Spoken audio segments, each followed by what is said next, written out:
Nou, ik voel me zeer vereerd. En hierbij doop ik deze ontzettend mooie iris tot de Dutch Voice. Ik vind het super mooi en ik voel me natuurlijk echt vereerd dat het naar mijn naam is en dat hij nou een hele mooie blom ik nog, dat hij de Dutch Voice heet. Kwekers hadden maar eerst al 4 roedien om een naaienblom te kweken.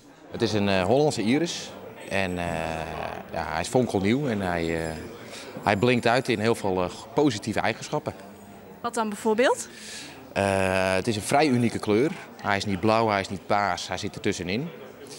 Hij schuift heel goed door, wat heel belangrijk is voor de bloemenwereld. En hij is bijzonder lang houdbaar voor een iris.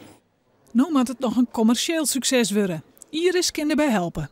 Het is natuurlijk een zeer bekend persoon met ook heel veel goede eigenschappen die Iris zelf heeft. Dus haar image die hangt wel aan deze Iris en dat is alleen maar goed. Iris Kroes had zoend het winnen van talentenshow The Voice of Holland een smoor drok libben. Nou, het blommenmoment in Noord-Holland gaat de reis naar haar wemplak Drachten. Hier is de start van de campagne Praat maar Friesk in Smellingenloon. Kroes is ambassadrice.